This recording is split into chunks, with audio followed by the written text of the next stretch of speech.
Olá, eu sou Júlia Stanzioni e nesse Alesp Conecta de hoje a gente vai repercutir uma pesquisa coordenada pelo Instituto de Comunicação e Informação de Saúde da Fiocruz, em parceria com a Universidade Federal de Minas Gerais e também com a Unicamp, a Universidade de Campinas, que revelou aí alterações no comportamento da população brasileira nesse momento de pandemia em que a gente vive, não só o Brasil, mas também o mundo. E para repercutir um pouco dessa pesquisa da Fiocruz com a gente, a minha convidada de hoje é a doutora Marilene Ked, que é psicóloga. Doutora, bem-vinda novamente ao Alesp Conecta, a senhora que já falou com a gente ano passado no programa, repetindo a dose agora nesse momento tão crucial, né, da humanidade. Olá, Julie. Sim, estamos vivendo tempos difíceis, essa pandemia assustadora, a necessidade do isolamento social para evitar o contágio do coronavírus, essa restrição do ir e vir, o contato físico restringido, essa insegurança que as pessoas estão sentindo, né? Tem causado, sim, um impacto no estado psicológico, emocional das pessoas. As pessoas estão vivendo num estado permanente de ansiedade e pesquisas indicam isso, né? O aumento da ansiedade, da depressão, porque o fato de não poder sair, de estar restringido no ir e vir, nesse contato físico, isso tudo mexe, né, com a pessoa, porque afinal de contas nós sentimos essa necessidade, somos seres sociais. Então, quanto mais o tempo vai passando, né, a angústia fica maior, a saudade, a vontade de estar na rua, de estar entre as pessoas que amamos, os familiares, amigos. E também tem a questão do medo. As pessoas estão com muito medo. Medo de serem infectadas, medo de morrerem, medo de perder alguém querido, um ente querido. E quanto maior o nível do medo, maior o nível da ansiedade, que gera crises de pânico e evolui para a depressão. E já estão tendo muitos casos de depressão. Então, doutora, vamos colocar cada um desses vieses, né, de um por vez, né? Vamos colocar assim. Essa pesquisa da Fiocruz, que a gente está repercutindo agora, é bem emblemática, né? Foram mais de 44 mil pessoas, e aqui o resultado. Vou ler literalmente para não errar. 40% dos entrevistados se sentiram tristes ou deprimidos, até como a senhora falou no início sobre essa questão de depressão e de medo. 54% se sentiram ansiosos ou nervosos frequentemente, né? E os percentuais foram até maiores justamente entre os jovens, na faixa etária de 18 e 29 anos. Então, assim, nessa primeira leitura, me diz que as pessoas estão com medo do dia seguinte, é isso? As pessoas estão muito inseguras, com medo, né, do porvir, como que isso vai ficar resolvido, essa vacina, né, sabemos da pesquisa, tem muitos pesquisadores debruçados nessa vacina, mas as pessoas estão com medo de serem infectadas, né, enquanto não tem essa vacina. Então você imagina, a pessoa pensa em como vai ser o futuro e junto com esse pensamento vem o pessimismo, vem o medo, e a ansiedade causa muito isso, né? Quanto maior o nível de ansiedade, mais pessimista a pessoa fica, com pensamentos catastróficos, fica muito preocupada. Essa preocupação, esse medo, essa ansiedade, essa insegurança, tudo isso que essas pessoas estão sentindo, todos nós estamos sentindo, na verdade, né? E o que me chama a atenção é os jovens, né, entre 18 e 29 anos, que me parece que teriam uma esperança de vida muito maior, no sentido de acreditar no outro dia, acreditar que as coisas vão melhorar, mais que alguém, por acaso, pudesse estar ali na reta final da vida. E tem alguma explicação, doutora Marilene, com relação a isso? Por que o jovem está descrente nesse momento? O jovem, ele necessita muito, né, daquela interação social. ele precisa estar junto do grupo dele, da turma dele. Então, ele se sentindo impedido disso, ele está triste, ele está inseguro, ele está preocupado. E ele está preocupado com o futuro, né? Então, tende mesmo a sentir uma tristeza, uma insegurança muito grande. Imagina esses jovens que adoram ficar em grupos, em barzinho, em festas, nas escolas, no serviço, e não podendo estar agora, neste momento. Estão muito inseguros, sim.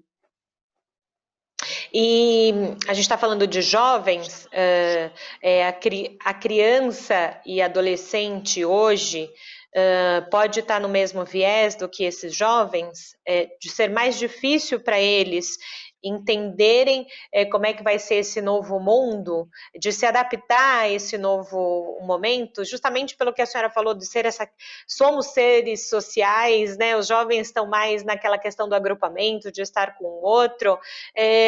Me parece que isso vai influenciar também daqui a alguns anos essa relação dos jovens. A minha leitura do que a senhora fala me parece ser essa, não sei se eu estou certa.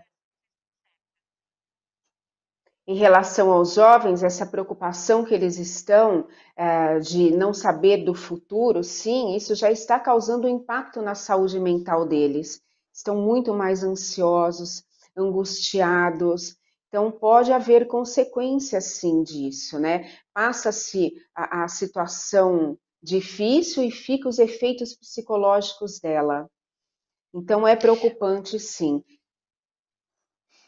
E aí a gente entra numa outra questão, né? Se o jovem saía para se divertir no final de semana com os amigos, ir para uma balada, para um barzinho, é claro que os pais também recebem gente em casa, recebiam, né, até então, gente em casa, mas a gente vê que também essa pesquisa da Fiocruz, ela marca uma mudança de hábito e hábitos talvez mais negativos, né, que é o aumento do tabagismo, abuso do álcool, as pessoas comendo chocolate doce de modo desenfreado para tentar ter uma válvula de escape. E aí eu pergunto para a senhora como psicóloga, por que as pessoas precisam de uma válvula de escape nesse momento? Muitas pessoas buscam uma alternativa para amenizar a ansiedade, o estresse, a depressão que estão sentindo, a angústia que estão sentindo. E acabam que buscando, né, na ingestão de bebida alcoólica, no cigarro, e é lógico que de imediato isso para elas causa um efeito relaxante, causa um alívio. Só que com o passar do tempo, vai ser necessário aumentar a quantidade para que se faça esse mesmo efeito. E aí vai aumentando a quantidade, e com isso prejudicando cada vez mais a saúde física e mental. Porque o consumo excessivo de álcool, nós sabemos que além de problemas na saúde física, ele causa problemas nas relações também. Então, é preciso aproveitar esse momento agora para mudar alguns hábitos nocivos, conseguir. É um exercício diário, né? Você fazer uma mudança de hábitos nocivos para hábitos que tragam benefícios para a sua saúde. Então, isso é importante. E eu fico pensando isso, doutora, dessa mudança de hábito, né, que a gente sabe que é tão difícil, às vezes em tempo normal, em tempos normais, se mudar o hábito demanda tempo, né, uma mudança de hábito, e a gente está vendo as coisas acontecerem de um modo muito maluco e ao contrário do que seria o normal, né? A gente está falando muito desse novo normal, ou o que seria esse novo normal. Eu digo isso porque a gente acaba indo no supermercado, precisa sempre acabar comprando alguma coisa, e o que a gente vê de carrinho cheio de bebida, cheio de coisa, justamente a gente imagina que esse escape esteja indo para o outro lado, antes das pessoas pensarem em fazer uma atividade física, nem que fosse em casa pulando corda, vai para o mais fácil, entre aspas, seria isso? Você vai numa válvula de escape que é mais fácil? Como é que é isso em termos técnicos, podemos dizer assim? A válvula de escape vai de encontro realmente à pessoa, né? A sua personalidade, as suas condições internas. E ela acaba, né, fatores hereditários também, e ela acaba buscando aquele recurso, né? No caso da bebida alcoólica, se você não fizer um exercício diário de diminuir esse vício, esse hábito da ingestão da bebida, ele vai aumentando, lógico, porque a princípio ele causa um alívio, um relaxamento, mas depois, com o tempo, tem que ficar aumentando a dose para conseguir esse alívio, esse relaxamento. Então é bom mudar isso. Uma hora tem que começar. Um dia tem que começar a mudança de hábito. Então, que seja agora. Viu que já tomou uma latinha de cerveja, duas? Se controla ali. Fala, não, por hoje já deu, tá bom. Se controla ali, porque senão a tendência é ir aumentando. E quanto mais ansiosa a pessoa está, mais depressiva ela está, ela vai buscar recursos assim. Algumas pessoas, né? Não todas. Uhum. Algumas buscam isso. Porque me parece, doutora Marilene, muito paradoxal isso, né?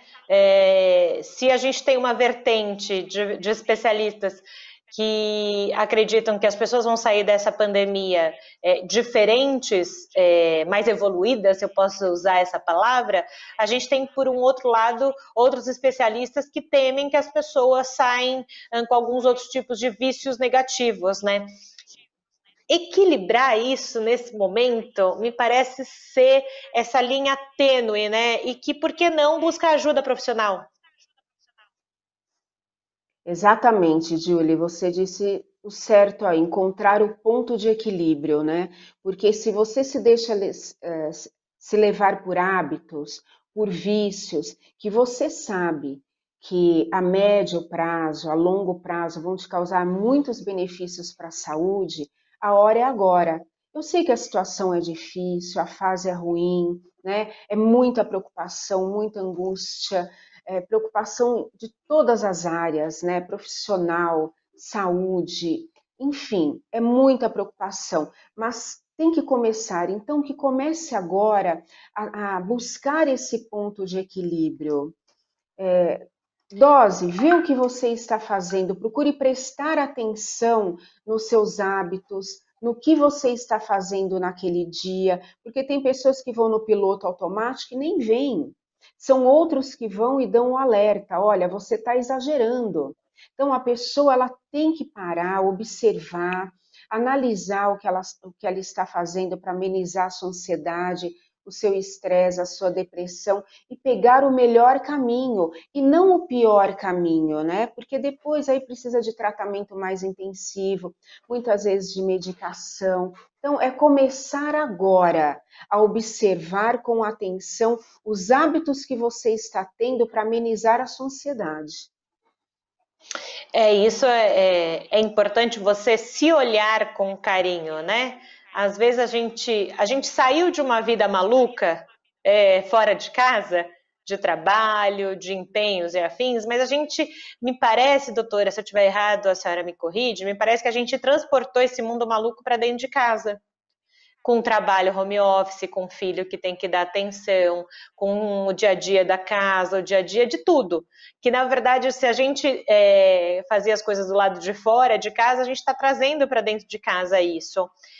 Como é que lida com isso? E eu estou dizendo, pai, mãe, filho, quem estiver morando na casa, como é que faz para não. Vamos usar a palavra assim que todo mundo usa, o português claro usa, para não surtar. É fundamental que os pais organizem uma rotina menos estressante possível e mais produtiva. Então, mantenha os seus horários definidos, horário de acordar, de dormir, de fazer as refeições, tudo certinho, porque isso ajuda muito a manter a saúde mental. Quanto menos estressante é a rotina, melhor para a saúde mental de todos dentro da casa, respeitando ali o espaço de cada um, a individualidade de cada um. Às vezes não é muito fácil, porque nesse momento ninguém está tendo muita privacidade dentro de casa, mas é possível sim, com regras de boa convivência, com muito diálogo entre todos, manter a harmonia e reduzir bastante o nível de estresse, Por isso que é fundamental, agora que as crianças estão tão próximas, acompanhando tudo tão de perto com os pais, evitarem mostrar esses hábitos nocivos aos filhos, porque elas copiam muito o comportamento dos pais, e isso mais para frente vai ter uma repercussão, né? Então é importante ver bem o que está falando, como está emocionalmente, porque as emoções dos pais afetam as emoções e o comportamento dos filhos.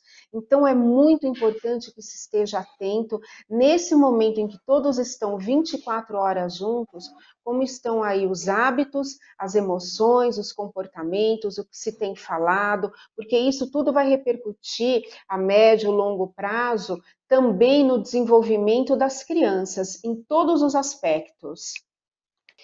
E aí, doutora, a gente vai percebendo que uma coisa vai entrando na outra, é uma questão cíclica, né? Que uma coisa vai dependendo da outra, como a senhora explicou agora para a gente. E aí eu também aproveito o gancho para falar de mais uma questão da pesquisa da Fiocruz, que fala justamente que as mulheres estão sendo mais afetadas nesse isolamento do que os homens, e eu imagino que isso aconteça por todo o empenho da mulher, não só no trabalho, mas dentro de casa, com o marido, filho e afins, né? E que aqui me mostra que as mulheres elas se sentem mais nesse momento de infelicidade e de depressão.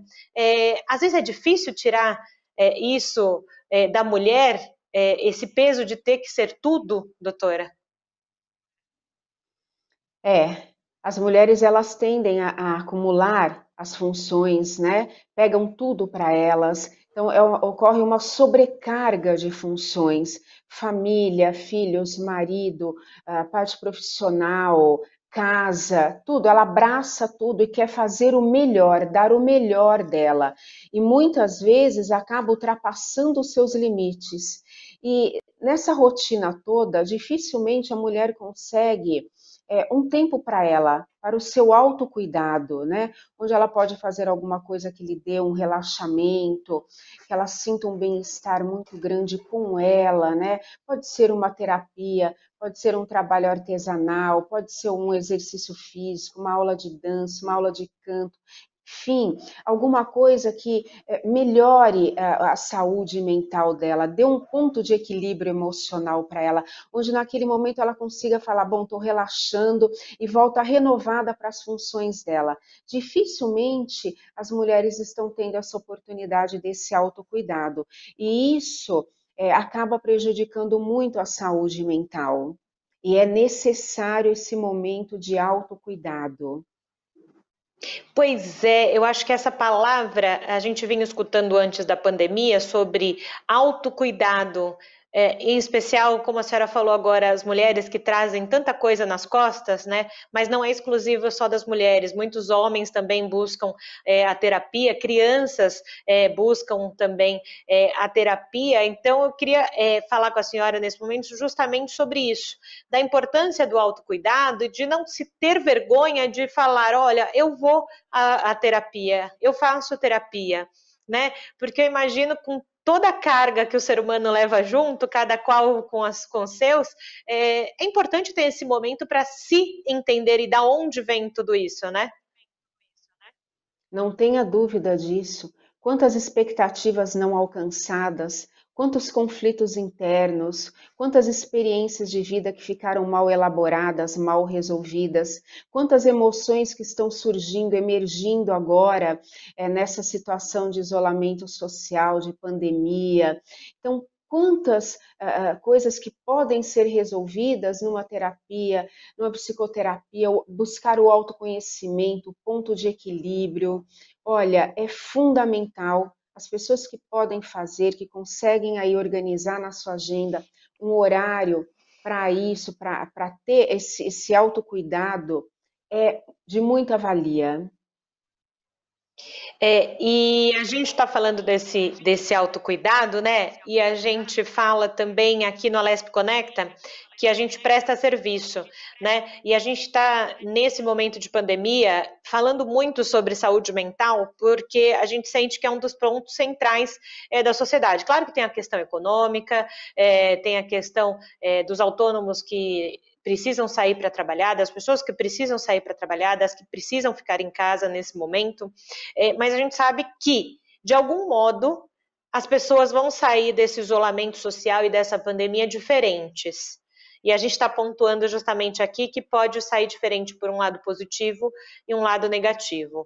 Então, esse papo com a senhora é muito importante com relação à saúde mental, porque mostra o quanto é preciso ficar atento com as coisas que estão acontecendo, mas não só coisas palpáveis, né, como o dinheiro que pode entrar menos nesses meses, mas coisas que a gente julgava em algum momento subjetivas, né, doutora?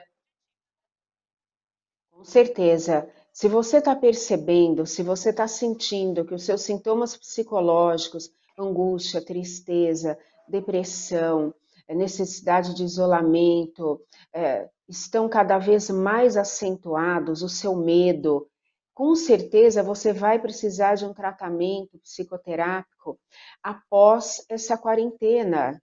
Então, você tem que avaliar como você está se sentindo psicologicamente, emocionalmente e ver a necessidade dessa conduta na sua vida. Porque é lógico, todos sairemos com experiências diferentes, vão surgir, né? Muita coisa diferente na nossa vida. Eu já sei, assim, ouço pessoas dizendo, olha, eu estou muito mais observadora, eu vivia muito no piloto automático, agora eu sou uma pessoa que eu presto mais atenção, eu quase que não via o dia passar dentro de um escritório, agora eu estou tendo uma outra visão, eu estou ligando mais vezes para minha família, fazendo mais chamadas de vídeo, eu estou em maior contato, olha, eu estou reconhecendo agora melhor as emoções dos meus filhos, então cada um vai tendo aí a sua visão de vida nova, né? E tem que analisar também a parte psicológica e emocional. Como é que você está enfrentando isso? Como é que você vai sair disso? Você vai precisar de ajuda para poder elaborar todas essas emoções que emergiram? Como é que está o teu relacionamento? O que você pensa da sua vida a partir de agora, né? As análises que você tem feito, você fortaleceu a sua união, essa necessidade do isolamento social, ela fortaleceu a sua união, estreitou os laços familiares ou não, ou emergiram situações conflituosas de muitos anos atrás que ficaram mal resolvidas e que agora vocês querem resolver, como é que está isso? Então, é importante que cada um faça essa análise e busque a ajuda necessária. A ajuda, ela é sempre bem-vinda, seja da sua rede de apoio de familiares, de amigos e também de profissionais especializados na mente e na saúde física. A saúde física também, não só a mental nesse momento, né? Mas a saúde física, principalmente porque não dá para sair para fazer atividade fora de casa, não dá para exigir do corpo nesse momento, né? Muita coisa que as pessoas usam, né? A endorfina justamente para liberar aí esse caos do dia a dia, né? Então, nesse momento ter que se adequar, né, doutora? Mas eu queria que a senhora me falasse, não como a psicóloga Marilene, mas como pessoa, como é que você está encarando e vem encarando esse isolamento? Porque às vezes as pessoas podem achar, não, é psicóloga, então tá fácil, mas não sei se é bem assim às vezes, né? Eu sinto muita falta do contato físico, muita falta, né? Então, eu acredito que muitas, a grande maioria das pessoas estão também sofrendo muito com isso. De ver gente, de conversar, de cumprimentar, de abraçar. Então, essa falta, ela não tem como você preencher de alguma outra forma, né? Falar, eu vou ler um bom livro, vou assistir uma boa série, eu faço atendimento online, mas eu sinto necessidade desse contato físico. Então, eu acho que muitas pessoas estão também sofrendo, sentindo uma angústia muito grande em relação a isso. Aí o que me conforta é pensar que isso vai passar e que logo nós estaremos todos nos abraçando novamente, né? Isso é o que conforta. Então é um exercício diário você pensar, olha, é só um momento, isso vai passar, não deixa isso consumir os seus pensamentos, né? Calma, pensa positivo, porque é importante pensar positivo. Porque se você não faz isso, você é controlado e dominado por pensamentos pessimistas e pelo medo. O medo intenso, ele paralisa a vida. Então tem que ter a dosagem certa. É isso que eu explico para os meus pacientes. Respira, calma, é uma fase. Enfrenta, sairemos ainda mais fortalecidos e mais amáveis ainda uns com os outros. A senhora me deu uma deixa ótima para saber a sua opinião sobre como que as pessoas vão lidar uma com as outras depois desse momento.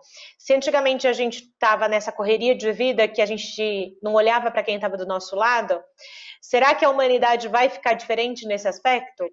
Não digo toda, mas uma parte da população vai se sentir mais sensível com os problemas do outro? Eu sou otimista. Eu acredito que sim, que haverá um olhar melhor, uma empatia maior já está havendo, né? Mas haverá ainda mais. Uma tolerância, um respeito, é importante isso. Exercitar a cada dia a empatia, a tolerância, o respeito e o amor ao próximo. Estamos todos no mesmo mundo, vivemos nessa situação de pandemia. Então, essa experiência, ela deve trazer isso também como uma consequência positiva, né? Se a gente pode tirar alguma coisa positiva desse caos, dessa pandemia, pensar que as pessoas vão melhorar cada dia mais o seu olhar, o seu jeito de conviver, de aceitar as diferenças e respeitar o próximo. Essa empatia, que às vezes as pessoas só sabem a palavra, empatia significa você se colocar no lugar do outro. E às vezes não só se colocar no lugar do outro no momento feliz, mas no momento de dor, no momento que não seja só o fácil, né, que é da felicidade. Então, eu imagino e concordo com o que a senhora falou, eu também sou otimista e espero que as pessoas sejam mais sensíveis ao outro e que a gente tem um lado positivo. E eu já digo para a senhora, já vou agradecer, porque a gente está na reta final do nosso programa, agradecendo pela sua contribuição. A gente sabe que é um tema que, né, elencaria aqui horas e horas, mas para dizer para quem está ouvindo, vendo a gente aí do outro lado, de que vai passar. Né? A gente está passando por isso, mas a gente tem que acreditar que vai melhorar e a gente não pode, como também no popular se fala, sofrer por antecipação, né? Por mais que seja difícil, né, doutora? É uma experiência muito difícil, causa dor, medo, depressão, ansiedade, mas ela vai passar. Por isso é importante cuidar da saúde mental, porque ela pode passar, mas deixar alguns prejuízos aí. Um estresse pós-traumático, um transtorno de ansiedade generalizado, uma depressão. Então, é muito importante se observar agora e ver se já precisa iniciar um tratamento, uma psicoterapia, para cuidar dessas emoções que estão emergindo. Perfeito. A gente conversou aqui no Alesp Conecta de hoje com a doutora Marilene Ked, psicóloga, pontuou aspectos importantes da nossa saúde mental nesse momento de isolamento social. Doutora, obrigada, viu? E sempre muito bem-vinda aqui ao Alesp Conecta. Eu que agradeço, Julie. Tudo de muito bom para todos nós. Pois é, tudo de muito bom para todos nós e a gente segue aqui na programação da Rede Alesp. Você revê esse programa e todos os outros na nossa plataforma do YouTube da Assembleia Legislativa de São Paulo. Tchau!